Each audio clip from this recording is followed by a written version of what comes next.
Здравейте, реших с някои кратки видеа в моя YouTube канал да започна да качвам неща относно вярата в Бог, относно преживявания с Бог и неща от мой личен опит с ходенето ми с Господа. Така че ще се радвам, ако с тези видеа успявам да бъда благословение за някого. Ще се радвам, ако тези видеа по някакъв начин ви помогнат и не просто да научавате неща, но надявам се с тези видеа връзката ви с Господа да бъде по-дълбока, тези видеа да ви накарат, да ви привличат в по-дълбоко взаимоотношение с Господа и просто да увеличи вашия глад за Господа, да увеличи вашата жажда за Господа, вашия копнеж за Господа. С това първо видео искам да говоря относно милостта и любовта на Господа. Представете си, че Бог оттегли от вас Неговата милост за винаги.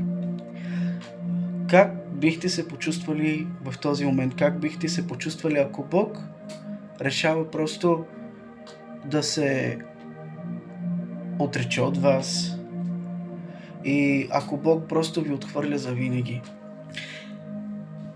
Просто тогава има ли смисъл човек да живее? Има ли смисъл изобщо човек да се радва?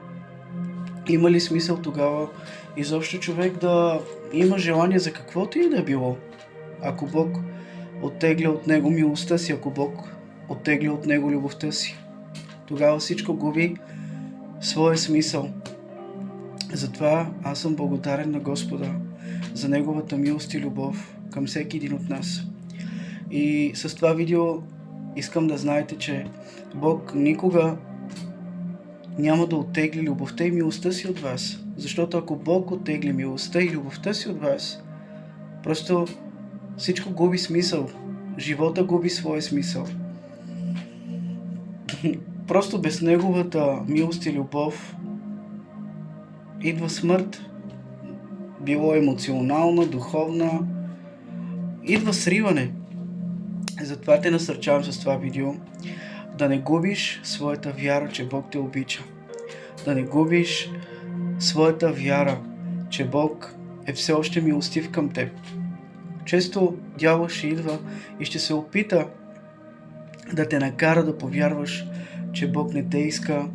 Дявол ще се опита да те накара да повярваш, че Бог не те обича. Дявол ще се опита да те накара да повярваш, че Бог те отхвърля поради твоите грехове, поради твоите грешки, които си допуснал. И може би си казваш, но аз съм човек, който е твърде грешен, аз съм човек, който не спира да съгрешава, не спира да върши един и същи грях. Аз съм човек, който просто не може да се откъсне от греха. И аз съм човек, който е допуснал такива грехове, от които просто мен самия ме е гнус. Приятелю, искам да знаеш, че дявола иска ти да се откажеш от Бог. Дявол иска да те отдалечи от Бог. Дявол иска да убие твоята вяра. Дявол иска да повярваш, че вече не си обичан. Дявол иска да повярваш, че ти си отхвърлен. Дявол иска да повярваш, че за тебе няма спасение. Но в момента, в който ти не се откажеш да продължиш напред, в момента, в който ти продължаваш да търсиш Бог, в момента, в който ти си казваш, паднах, но пак ще продължа. Да, съгреших, но пак ще продължа. Повярвай ми, в момента, в който ти не се откажеш, в момента, в който просто решиш да продължиш всеки път напред, когато ти си паднал, ще дойде момент на победа, ще дойде момент на свобода. Спомням си за думите на Йов, който казва, че ще се бори за промяната до края на живота си, през всичките дни на живота си ще се бори за промяната. Също така си спомням това писание, където Давид казва, че ако Бог оттегли милостта си, тогава би премалял, че ако Бог оттегли милостта си, любовта си, тогава той би премалял. Не спирай да вярваш, че Бог те обича. Не спирай да вярваш, че Бог е милостив към теб. И природата на Господа, духа на Господа е бащински дух. Бог е баща. Бог никога няма да те изостави. Бог те обича, Бог никога няма да те забрави. Бог няма да те остави да страдаш. Бог няма да те остави в тинята, в калта.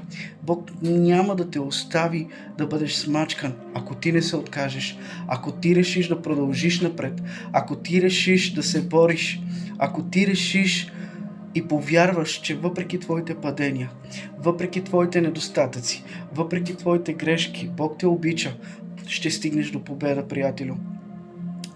Спомням си за жената, която беше хваната в прелюбодейство. Доведоха я при Исус и казаха: тази жена бе хваната в прелюбодейство. Тази жена съгреши.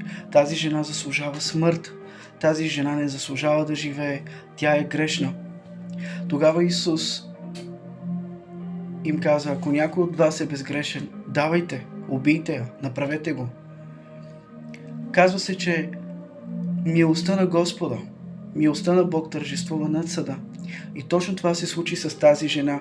В момента, в който те я осъдиха, в момента, в който тя заслужаваше смърт, в момента, в който тя не заслужаваше да живее, точно в този момент Бог й показа любов. Точно в този момент Неговата милост тържествува над съда. Точно в този момент Бог я възстанови. Точно в този момент Бог я рестартира, Бог я върна към живот. Затова, когато идват мисли на самосъжаление, в които ти си казваш: аз заслужавам смърт, аз не заслужавам да бъда приет, аз не заслужавам да бъда приета, аз не заслужавам да продължа напред, аз съм грешен човек, Бог не ме иска, Бог не ме обича, просто не заслужавам да живея. Да, възможно да е вярно, възможно е да не заслужаваш да бъдеш жив, възможно е да не заслужаваш да бъдеш приет, възможно е да заслужаваш да бъдеш отхвърлен, но чуй, цялото това отхвърляне, цялата тази смърт, цялото наказание, което ти си заслужавал, Исус Христос вече го е поел на кръста. Исус пое на кръста твоята вина, Исус пое на кръста твоите грехове, Исус пое на кръста наказанието, което ти заслужаваше.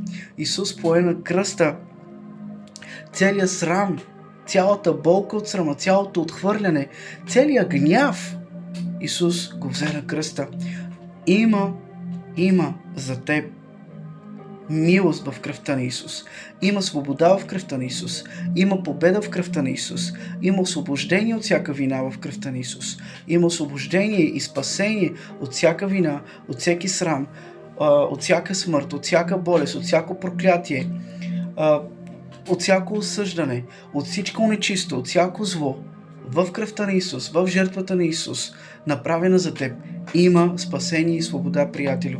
Така че те насърчавам, каквото и да си допуснал, каквато и грешка да си направил, колкото и пръсти да бъдат насочени към тебе, колкото и осъждение да бъде насочено към тебе. Да, възможно е хората, които те осъждат, да са прави. Да, възможно е да си допуснал много грехове и развратни неща, да си паднал на много ниско, да си преживял много срам, много унижение и да съжаляваш, но чуй, има възстановяване в присъствието на Господа. Бог те обича, Бог е твоя баща. Има спасение в кръвта и жертвата на Исус Христос. Има спасение в Исус Христос. Има спасение в Неговата кръв. Има милост в кръвта на Исуса.